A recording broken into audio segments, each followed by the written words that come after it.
Assalamualaikum warahmatullahi wabarakatuh. Bismillahirrahmanirrahim. Allahumma sholli wa sallim ala sayyidina Muhammadin wa ala alihi washabbihi asma'in nama ba'du. Sedanten ingkang kula hormati wabil khusus teman bapak kula Kiai Haji Agus Ali Masyuri. Beberapa kiai yang tanpa ngurangi rasa hormat, saya hormati semua. Ini ada beberapa Gus. Ini saya ngaji insyaallah seperempat jam. Seperempat jam nanti yang menghisap Gus Kausar berapa Gus? 10 menit. 10 menit.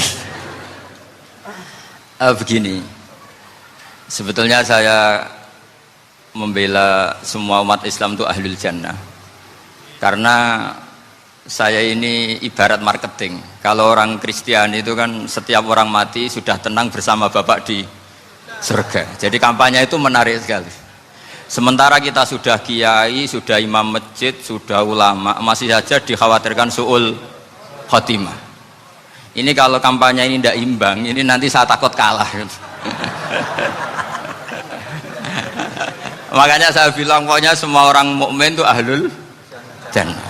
Karena memang asli hadisnya seperti itu, man qala la ilaha illallah dakhalal jannah. Bahwa kemudian ada beberapa kiai yang mungkin wataknya itu pesimis, kemudian bikin sekian aturan-aturan yang sebetulnya itu cerminan dari pesimisnya, terus akan-akan masuk surga itu susahnya bukan main. Nah itu saya tidak setuju, karena tadi pasti kalah dengan kampanye sebelah yang setiap orang mati dibilang sudah tenang bersama Bapak apa? Di surga. Jadi ini penting. Terus kedua saya bilang agama ini sudah begitu baik, masa kunci surga sudah dibocorkan, miftahul jannah la ilaha illallah. Masa sudah pegang kuncinya nggak jadi masuk surga, itu kan aneh. Ya sudah masuk saja, tapi tidak usah minta bantuan saya, masuk aja, kan sudah pegang kuncinya. Terus ketiga, kenangan terburuk saya ketika jadi kiai itu gini, saya ada beberapa guru SD datang ke saya, ini agak-agak masalah besar. Gus, boleh nggak buka ujian nasional yang masih disegel? Semua guru bilang nggak boleh, itu kriminal kan.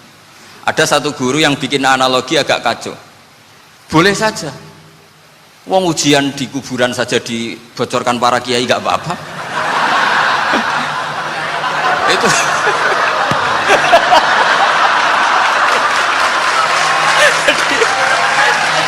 tapi ini kriminal ya.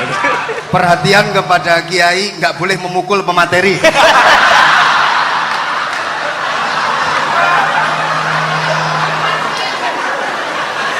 Jadi tentu itu analogi yang salah kan. Marrobuka kan, Tuhan kamu siapa, nabi kamu. Tuhan kamu siapa, nabi kamu siapa, imam kamu siapa. Ini kan sudah dibocorkan oleh para kiai. Artinya apa? Nak raiso jawab kebablasan gitu. Terus guru ini berpikir kalau ujian akhirat sekrusial itu saja bisa dibocorkan, kenapa ujian nasional tidak boleh? Tentu ini kias yang salah, saya tidak ngajari seperti itu. Tapi saya ngajari ke kalian betapa mudahnya masuk surga. Kunci jawaban sudah dikasih, kunci pintu masuk sudah dikasih. Kok sampai tidak masuk, ini kebablasan. Paling salah gurunya. Jadi ini kenapa saya sering cerita orang mukmin semuanya itu min ahlil jannah. Itu saya jamin. Sama tidak usah takut su'ul khotimah, tidak usah takut berlebihan seperti itu. Karena setahu saya, setidaknya saya mewakili ulama zaman ini. Rata-rata guru kita ini bermadzhab Syadzili dalam berkeyakinan berpikir tentang Allah. Di antara ini yang mulai saya ngomong serius, supaya tadi kan guyonannya sudah diambil Gus Reza sama Gus Kausar. Saya tahu kenapa mereka guyon. Kalau ngomong serius takut kalah sama saya.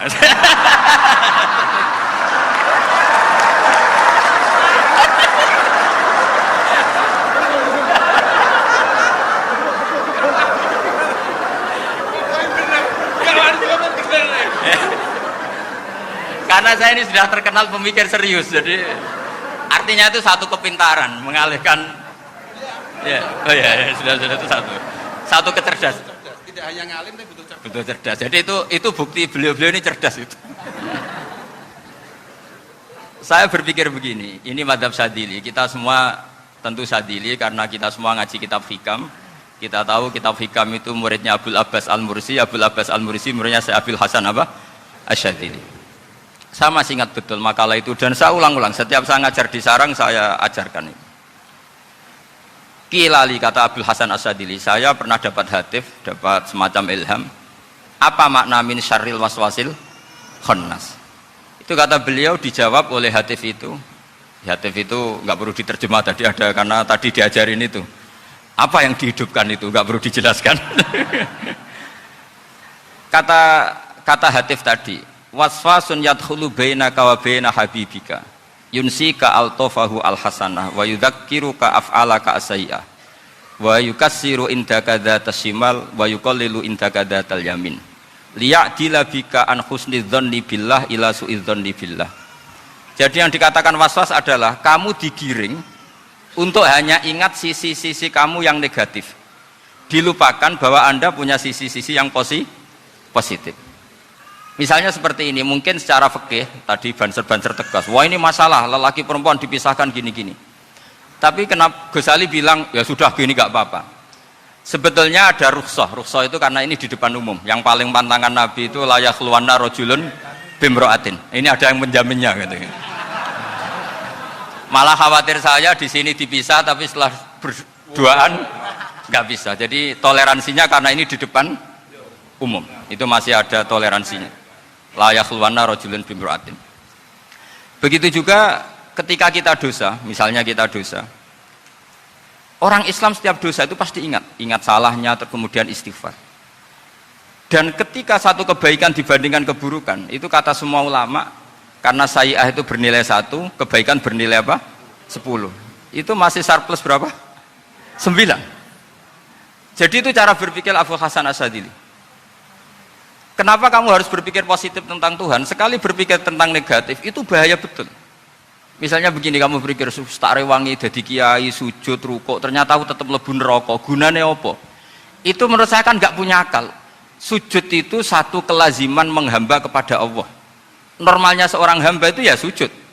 Kemudian gara-gara kamu ingin masuk surga, terus logika kamu dibalik, gunanya apa saya sujud? Ternyata saya masuk neraka. Itu pertanyaan yang benar-benar bodoh dan itu menjadikan Allah benci. Logikanya dibalik begini.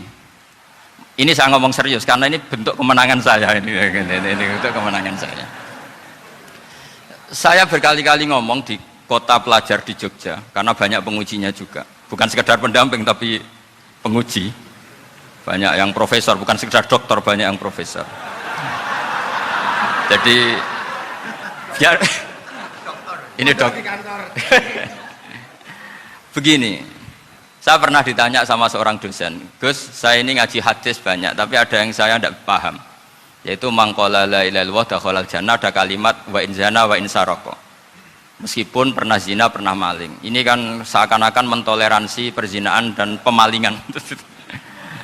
Terus saya bilang, oh makna hadis itu seperti ini. Jadi kebenaran absolut, kebenaran yang mutlak itu tidak akan terganggu oleh status perilaku seseorang. Saya berkali-kali memberi contoh. Orang yang ditangkap KPK akan bilang 1 tambah 1 2. KPK-nya juga bilang 2. Rivalitas dalam politik, Pak Prabowo ya bilang 2, Pak Jokowi juga bilang 2. Orang yang zaniyah, yang lonte pun akan bilang 2. Muftinya juga bilang 2. Ketua MUI-nya juga bilang 2. Artinya gini, kebenaran yang absolut adalah kebenaran yang siapapun akan meyakini seperti itu. Seperti 1 ditambah 1, 2. Kamu punya musuh bilang 2. Kalau ibu-ibu ini punya maru, ya marunya bilang 2 tadi tambah mama. Nggak tahu saya terjemahnya apa tadi. Nah, kebenaran yang absolut itu kebenaran yang siapapun pasti mengakui. Dan uniknya begini, saya pernah ngaji acara himmah, acara pondok sarang di Demak. Kalau kamu bilang 1 ditambah 1 menjadi 2, untuk mengatakan 2 itu kamu butuh hadiah enggak? Mereka semua jawab enggak. Kita semua enjoy saja mengatakan tembok itu putih. Kenapa? Karena memang putih. Kita mengatakan 1 tambah 1 2 karena memang kita tanpa presentasi dapat hadiah, dapat penghormatan. Kenapa untuk mengatakan Allah itu Tuhan kita butuh surga? Memangnya kalau tidak ada surga Allah tidak jadi Tuhan? Ini problem orang soleh-soleh yang terlalu pesimis. Makanya nanti orang-orang soleh itu masuk surganya berat. Tapi kalau orang alim lebih gampang kira-kira seperti itu. Iya, karena kan imannya lebih bagus. Dalam hadis qudsi Allah ini yang dibuli orang-orang soleh. Laulam akhluk jannatan wala naron alam akun ahlan an uto'ah, dalam hadis qudsi itu. Kalau saja saya tidak menciptakan surga dan neraka, apa saya tidak jadi Tuhan yang perlu ditaati? Apa kalau kamu tidak saya kasih uang 1 juta terus bilang 1 tambah 1 11? Enggak kan? Tetap bilang berapa? 2. Kalau kebenaran absolut yang 1 tambah 1 kamu bilang 2 meskipun tanpa mendapat hadiah. Kenapa untuk bilang Allah Tuhan kamu butuh hadiah surga? Itu kan serah ikhlas belas. Makanya saya terus mengajarkan ikhlas. Ikhlas itu bisa dilatih dengan akal, dengan pikiran, bil ilmi lah. Harus dilatih. Nah di sini ini momen atau makna yang mestinya harus difahami wa inzana bahwa kalimat ini sah meskipun dilafatkan seorang yang pernah zina. Sama seperti 1 tambah 1 2 sah, diucapkan siapa saja sah. Dan siapapun akan mengucapkan itu secara ikhlas. Ini penting saya utarakan. Sehingga setelah ada firqah-firqah takfiri yang mengatakan orang megang keris itu syirik, ke kuburan syirik, ini syirik. Itu salah besar. Salahnya adalah tadi kalimat-kalimat atau kebenaran-kebenaran absolut ini sudah jadi sibghatullah man ahsanu minallahi sibghah. Kalimat ini begitu absolut di hatinya orang mukmin. Sehingga ketika terganggu oleh hal-hal yang adat istiadat kayak pegang keris, kayak apa, ini tidak mengganggu. Tetap kualitas iman ini di atas keyakinan adat membawa apa keris. Kalau orang membawa keris menjadi syirik karena percaya sama makhluk. Orang misalnya kejawen kalau nggak bawa keris nggak nyaman. Orang kota itu kalau nggak bawa ATM juga nggak nyaman. Itu tidak dihukumi syirik. Kamu pergi lupa bawa HP nyaman enggak? Enggak, kenapa tidak dihukumi syirik?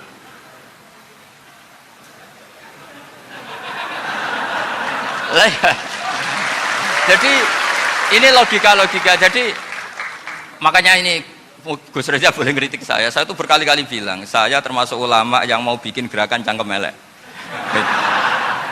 Karena nanti kalau saya nisbatkan ke Rasulullah itu tidak pantas karena Nabi ahsanan nasi khalqaw wa khuluqa. Tapi saya siap jadi bempernya Rasulullah Shallallahu Alaihi Wasallam. Pernah ada diskusi di Jakarta, ini kisah nyata. Apa dalilnya setelah sholat salaman? Mana hadisnya? Itu dijawab hadisnya tentu kita kesulitan.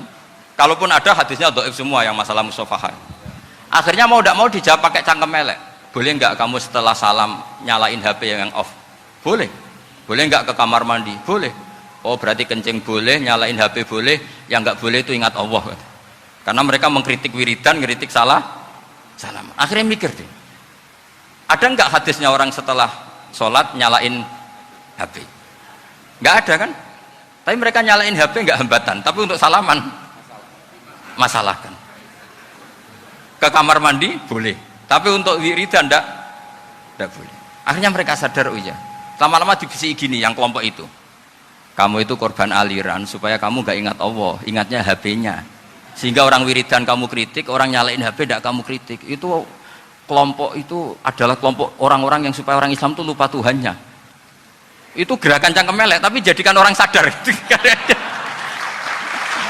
Jadi ini penting. Jadi kalau kamu tidak bisa bela agama dengan jalan yang lurus karena tidak bakat gitu, nggak apa-apa pakai cangkem melek tadi, karena nggak mungkin gerakan ini dinisbatkan kepada Rasulullah Shallallahu Alaihi Wasallam. Kalau soal sanad, saya punya sekian sanad tentang itu, tapi tidak usah kamu ikuti. Ada orang tanya, ya Pak Kiai, kalau setan dibakar di neraka panasan enggak? Ya panasan. Lo kan setan dari api, ngapain harus panasan? Kan materinya sama. Terus Kak Kiai tadi gak kesulitan, dia ngambil pasir, disawero di wajahnya. Wah sakit Kiai, kamu kan dari tanah, kena tanah kok.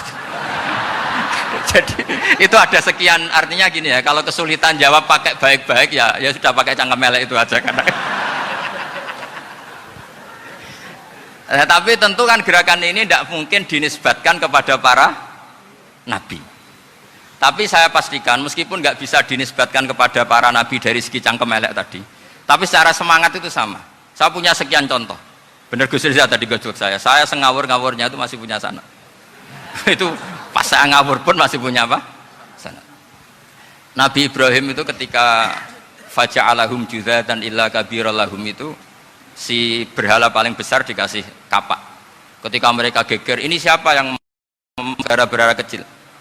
Kata mereka, sami'na fata yadhkuruhum yuqalu lahu Ibrahim. Ya kira-kira Ibrahim lah gitu. Terus setelah Ibrahim didatangkan, siapa yang melakukan ini semua? Ini jawaban Nabi Ibrahim, bal fa'alahu kabiruhum hadza. Ya tanya yang bawa pedal, saya kan tidak bawa. Terus kata orang-orang, otak kamu itu di mana? Masa berhala disuruh nanya, kan nggak bisa ngomong.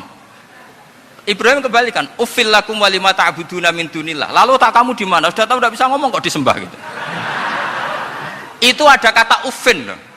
Uffin itu kalau diterjemah kira-kira ya agak-agak jancuk gitu. Kira-kira ya kira-kira seperti itu.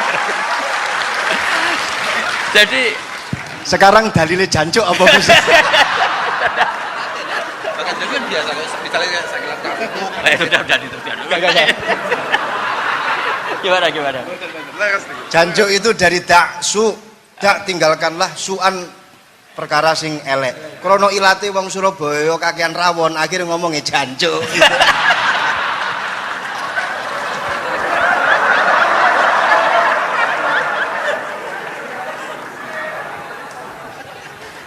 Jadi mulai dulu melawan kebatilan itu harus pakai logika yang vulgar. Karena memang nggak mungkin dengan bahasa-bahasa priayi itu nggak mungkin. Dan ini penting saya utarakan. Nah, kalau nanti nggak mungkin dinisbatkan kepada Rasul karena Nabi adalah ahsanan nasi khalqa wa khuluqa, kita yang ngambil alih saja. Gus Reza, saya, Gus Kaustan ini cara cangkem elek kan pantas. Luas. Selain bakat ya sudah natural. Karena memang itu cara kita menjelaskan kebenaran. Saya ulang lagi, itu cara kita menjelaskan apa? Kebenaran. Mau tidak mau. Saya pernah ditanya sama seseorang, Gus, beberapa nabi itu kan poligami itu bukti hipersek, karena yang tanya itu orang nasionalis yang nggak pati senang Islam. Terus tak balik tanya, perempuan itu makhluk lemah enggak? Ya lemah.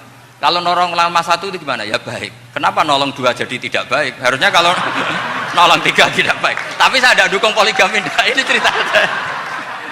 Setidaknya mereka jadi ingat. Saya itu pernah ditanya agak-agak orang ateis. Dia benci Islam tapi neliti Islam. Pertanyaan kedua, kenapa dalam perang itu seakan-akan Nabi itu perampok? Hartanya orang kafir disita kemudian menjadi ghanimah. Itu kan kayak ngerampok. Terus saya tanya gini, kalau ada penjahat ke rumah kamu kemudian pakai senjata api, setelah kamu ringkus, itu senjata api kamu kembalikan apa kamu sita? Oh ya saya sita, kalau tak kembalikan dipakai ngerampok lagi. Ya sama seperti itu, kalau kekuatan mereka dikembalikan akan dipakai kekuatan mereka lagi. Jadi ya lagi-lagi ini kemenangan orang serius. Karena nanti guyonnya sudah dintekno sama Gus Safa sama Gus Riza. Nah, kenapa saya ngajar begitu rileks, begitu santai? Karena pikiran saya sederhana. Fa innal uqula muttarratun ila qabilil haq.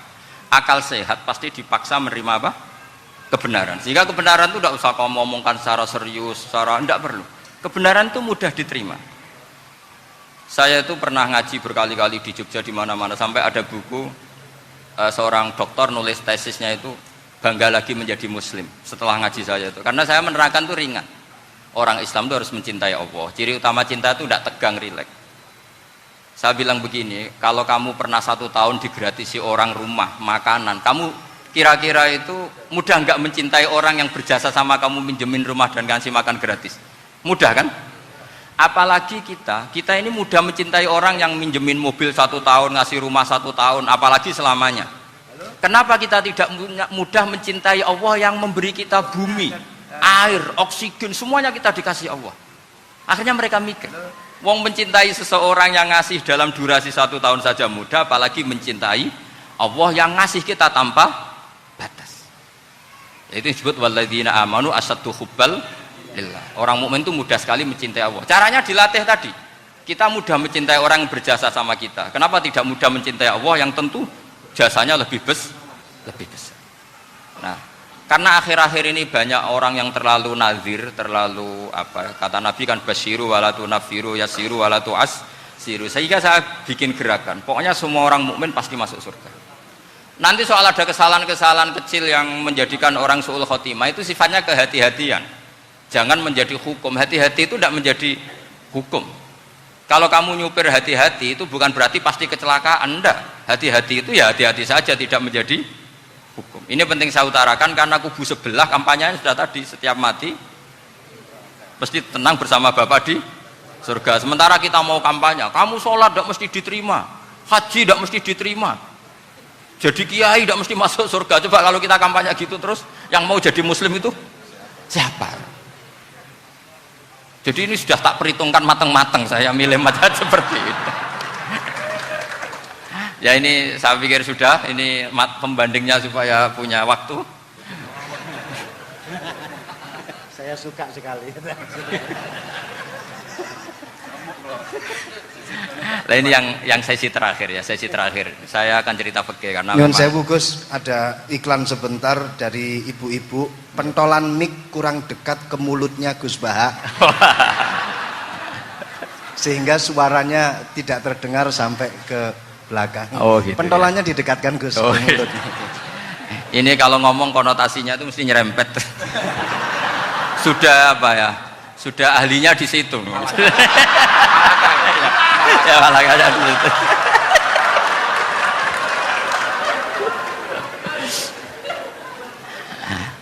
Dalam sesi terakhir saya cerita pentingnya pembanding. Imam Rafi'i itu yang ngarang kitab Muharrar. Kitab Muharrar ini adalah ringkasan dari kitab Al-Wasit. Al-Wasit itu karangannya Imam Ghazali. Al-Wasit sendiri ini khas ngaji NU, karena NU maknanya Nahdlatul Ulama, gerakan para ulama. Jadi kalau nggak ngerti alim-alim seperti itu ya ada NU. Sebenarnya sampai itu pasnya Nahdlatul Ummah, gerakan umat. Tapi kan sudah jadi partai politik Nahdlatul Ummah. Karena yang katakan NU itu Nahdlatul Ulama, gerakannya para ulama. Imam Rafi'i itu berpendapat sujud itu cukup pakai baduk, pakai jidat. Itu dalam kitab Muharrar.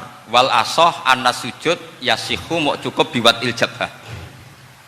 Ketika Imam Nawawi mentasih kitab Muharrar namanya Minhajut Thalibin, itu mengkritik Imam Rafi'i. Kata beliau sujud itu untuk sah harus melibatkan 7 anggota karena berdasar hadis umirtu an asjuda ala sabati a'zumin, yaitu al jabhah wal yaden warubaten wal kodamen, yaitu jabhah 2 tangan, 2 lutut dan 2 kodamen. Akhirnya saya ngecek di kitab asli, Imam Rafi'i termasuk Ashabut Tarjih dan Imam Nawawi. 2 orang ini khilaf. Kan nggak mungkin kita sebagai musokhehnya, karena yang khilaf ini 2 ulama besar, satu Imam Rafi'i, satu Imam siapa? Nawawi. Kita tidak bisa hanya ngikuti Fathul Mu'in yang mengatakan idza khtalafan Nawawi wa Rafi'u quddiman Nawawi, tidak bisa, karena Imam Nawawi ini sering nginduk sama kitabnya Imam Rafi'i karena senior Imam Rafi'i. Setelah saya cek di kitab kitab asli Mamba ya, satu sumbernya semua mazhab apa? Syafi'i. Ternyata Imam Syafi'i nak ngedikan hanya begini. Wa uhibbu, saya suka setiap orang Islam sujud itu melibatkan 7 anggota karena itu aman, pasti sah. Tapi wayah tamilu, kata beliau, tapi mungkin saja sujud hanya watul jabah itu sah. Kenapa kata Imam Syafi'i? Liqaulihi sallallahu alaihi wasallam atau li du'aihi apa sallallahu alaihi wasallam fi sujud sajadalaka wajhi wa sam'i wa basori. Nabi ketika sujud itu hanya berdoa, ya Allah sujud kepada engkau wajhi wa sam'i wa basori. Nabi tidak menyebut wayadi wa rukbati wa qadam. Sehingga saya berkali-kali bener kata Gus, saya ini pembela umat sing sujudnya 7 anggota ya taklem pantes dadi Rais Suriah.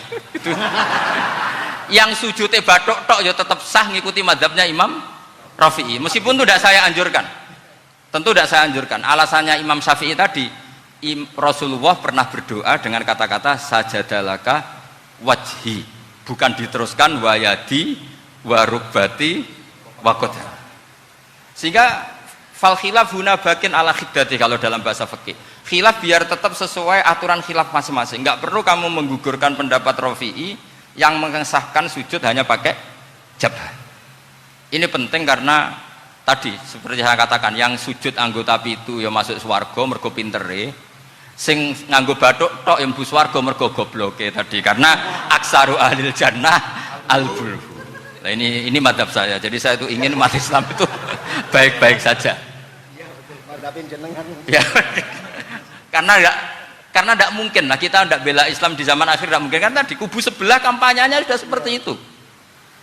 Kalau kita ngomong ikhtiyat, kiai ra mesti mlebu swarga, sing salat ngeduk ra mesti husnul khotimah, wah kan jadi repot. Saya ini pengagum teori ikhlas, dilatih bil ilmi, saya ulang lagi, dilatih bil ilmi. Saya ini malunya tadi saya mengatakan 1 tambah 1 2, itu meskipun tidak ada yang memberi hadiah tetap saya katakan 2. Saya mengatakan air itu dingin, tidak ada yang ngasih hadiah, saya akan bilang kalau air itu dingin, kalau api itu panas. Untuk hakikat-hakikat seperti itu saja saya jujur tanpa ingin imbalan. Tapi ketika hakikat mengenai Allah kok saya minta imbalan surga dan neraka, ini apa-apaan? Kira-kira gitulah, roh suriah macam apa gitu.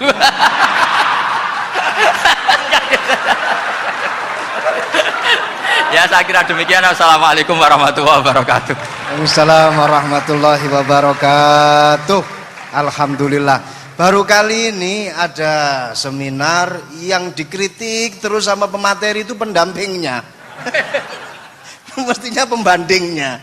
Tapi luar biasa para milenial semuanya, Masya Allah, terlihat wajah-wajah surga di majelis ini. Walaupun toh yang hadir tidak semuanya milenial, ada post milenial juga di sini. Ada yang Gus dan juga ada yang Kiai. Kalau Gus biasanya kan masih bisa tolah-toleh, kalau Kiai harus fokus. Tapi yang paling fleksibel di PWNU Jawa Timur, yang paling enak itu adalah beliau, Kiai Haji Agus Ali Mazhuri. Enaknya pripun? Dadi kiai ya iso, dadi Gus ya iso. Itu posisinya paling enak di antara pengurus-pengurus yang lain. Tepuk tangan untuk beliau, enggak apa-apa. Langsung saya buka pertanyaan. Yang ditanya 2 orang, jangan pendampingnya. Yang ditanya 2 orang. Kalau enggak Gus Baha, Gus Kausar. Saya hitung sampai 10, nggak ada pertanyaan, kita tutup dengan doa. 1, 10. Ada yang 2 mawon nggih, pertanyaannya 2. 1, monggo. Yang perempuan, saya ingin yang perempuan, monggo. Sudah 2, silakan.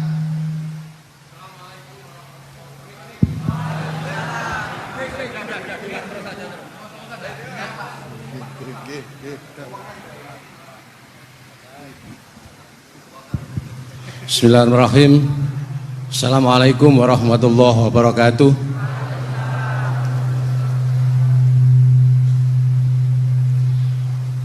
Yang saya ingin tanyakan kepada Gus Baha, saya itu sering ngaji lewat YouTube panjenengan Gus.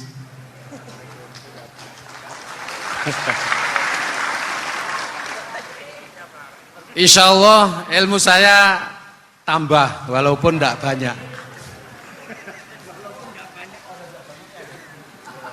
Yang saya tanyakan, nopo ilmu kula niki barokah? Yang pertama,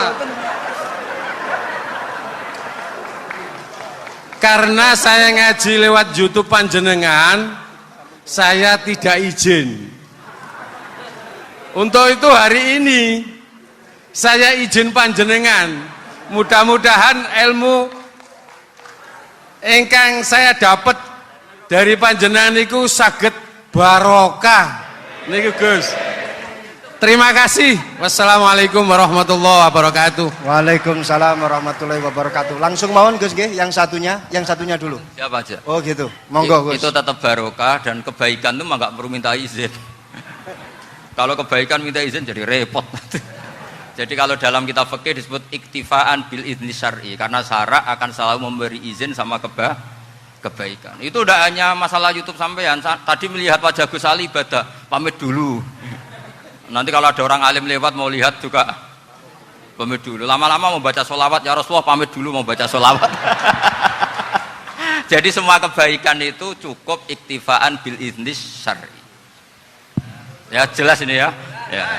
Oke, terima kasih. Jangan lupa pulsane tuku dhewe lek ndelok YouTube. Wifi-nya juga jangan nyolong, harus passwordnya izin kepada yang punya wifi.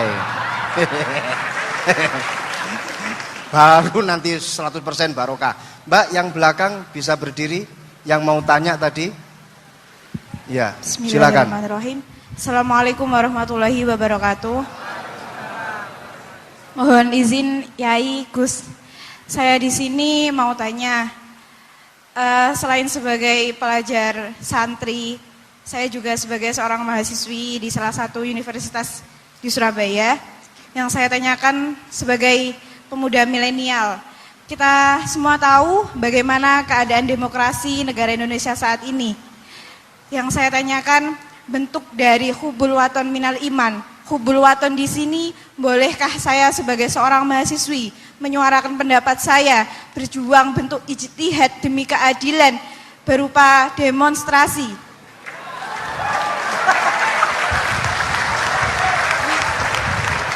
Ngapunten, yang saya tanyakan di sini bagaimana menurut Gus, apakah saya melakukan demonstrasi ini sudah baik atau sangat baik atau mungkin perlu dikaji kembali? Terima kasih. Wassalamualaikum warahmatullahi wabarakatuh. Hubungan antara demonstrasi dan hubbul wadon minal iman.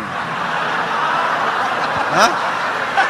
Oh ya, hubbul waton minal iman. Monggo Gus.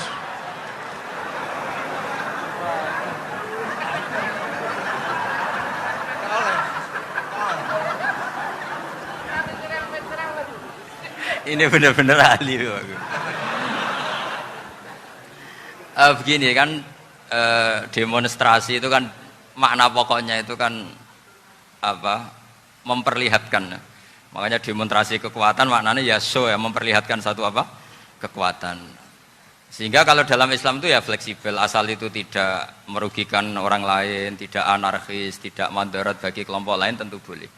Bahkan kalau tidak apa? Menyuarakan suara kita tentu dengan cara-cara yang tetap islami ya, itu malah kita disalahkan karena berarti tidak ikut bertanggung jawab terhadap proses bernegara, tapi tentu disuarakan secara konstitusional dan secara baik. Kemarin pas demo di Jogja yang rame itu masalah rancangan KUHP itu, rektor UI juga ketemu saya, pamit Gus mau demo aja ya, tapi yang baik dan sopan kata saya. Karena begini ya, di Quran itu ada ayat walau la daf'u nasa ba'dahum bi ba'dil fasadatil ard. Jadi kekuatan manapun itu harus dikontrol. Tentu kontrol itu macam-macam. Tapi tentu saya ulang lagi, jangan anarkis, jangan melakukan sesuatu yang kontraproduktif. Jadi menurut saya pernah ditanya, Gus kalau pemerintah itu didukung 90% rakyatnya bagus enggak? Ya bagus, berarti presidennya hebat, didukung mayoritas rakyat. Kalau hanya 55 ya bagus, presidennya biar tahu, biar hati-hati karena dipilih separuh lebih sedikit gitu. Lah kok bagus semua? Ya emang harapan kita sama Allah semuanya baik semua kata saya gitu. Jadi susahnya apa sih kita melihat sesuatu itu, asal agama ini kan gampang, asal tidak maksiat itu baik. Asal gak maksiat itu baik. Ma khuyyira Rasulullah baina amrayni lakhtara aisarahuma malam yakun isman. Jadi demo itu bukan, nah kalau demo yang diharamkan sebagian fatwanya ulama tentu yang maknanya yang anarkis.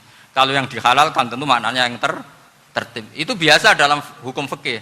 Rasulullah ngendikan A, mahmalnya seperti ini. Rasulullah ngendikan B, mahmalnya seperti ini. Karena kadang ngendikanin Nabi cara zahir itu berlawanan. Misalnya Nabi ditanya, amal paling baik apa ya Rasulullah? Nyaur utang gitu. Karena biasa yang ngemplang mungkin yang tanya itu tukang. Tapi kadang Nabi jawab birrul walidain. Kadang jawab as-sholat li awwali waktiha. Karena penanyanya ini beda. Cintakon nggak tahu sholat. Gimana? Cintakon nggak tahu sholat. Ya, cintakon nggak tahu sholat kata beliau. Kan gitu. Jadi ini penting saya utarakan karena zaman Nabi itu ya biasa Nabi misalnya ngendikan sesuatu itu.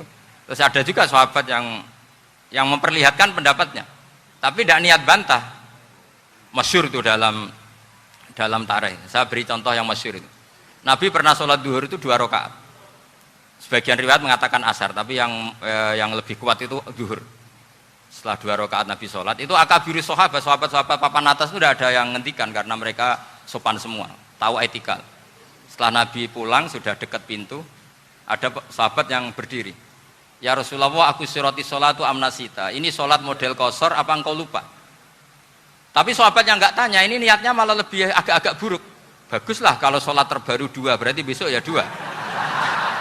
Karena pakai teori nasah mansuh, berarti hukum itu pakai yang terbaru. Jadi gayanya tidak tanya, tapi lebih